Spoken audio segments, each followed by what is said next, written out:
Nahrávaj ma. Dobre? Mišo, nahrávaj. Nahrávaš ma? No daj. Ale keď ma nenahráš, tak... Mišo, musíš nahrávať, ty. Nie, že stlačíš nejakú kokotinu. Lebo ja neviem nahrať. Pochodení na to i dobre vyšlo. No hneď nahrávaj. Nie. Môj strýko vždy niekoho rozkope, keď čítajú mu novinky v horoskope. Vraj sú to väčšie blbosti, jak bežbíremské veštice, ktoré asistujú uši, mole a ploštice. Rudolf Tichý mal horoskope, že ho čaká krásny deň, vraj ho povýšia v práci, kúpi si auto na jeseň, na druhý deň dostal padáka, vraj bol slabý práca na jeseň, keď sa vracal z úradu práce, zrazil ho trabant.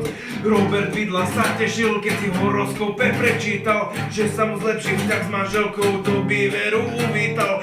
Keď sa však vrátil z práce, radosť sa vyparil a našiel svoju ženu, ako s iným mužom žantila. Môj strýko vždy niekoho horoskope, keď čítajú mu novinky v horoskope.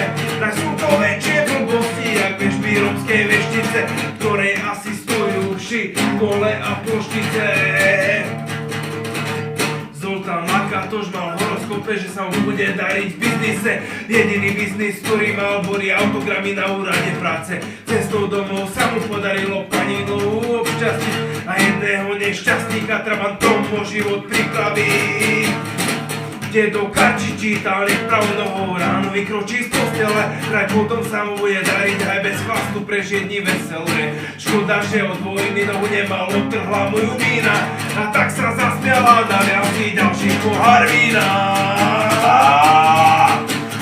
Môj strýko vždy niekoho rozkope, keď čítajú mu novinky v horoskope. Vraj sú to väčšie blbosti, jak rozvírovské veštice, ktoré asistujú uši, mole a ploštice.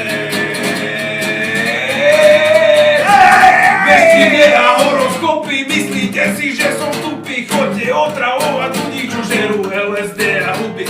Pozdravujem všetkých poisťovákov, finančných poradcov a iných takov. Musím povedať, že na týchto rakov odháňam jak si fakov. Už neviem, o čo mám repovať, asi začnem teraz svetovať. Včera som sa učil šoferovať, musia desiatne kupovať. Môj strýko vždy niekto horoskope, keď čítajú mu novinky v horoskope. Vraj sú to väčšie blbosti, jak bežbíromské veštice, ktoré asistujú uši, kole a ploštice. Dedo Karči čítal nepravou nohou, ráno vykročí z postele, vraj potom sa mu bude dariť aj bez chlastu prežije dni veselé. Škoda, že od vojny nohu nemal, odtrhla mu do vína, a tak sa zasmiala, dal si ďalší pohár vína. Môj strýko vždy niekto rozkope, keď čítajú mu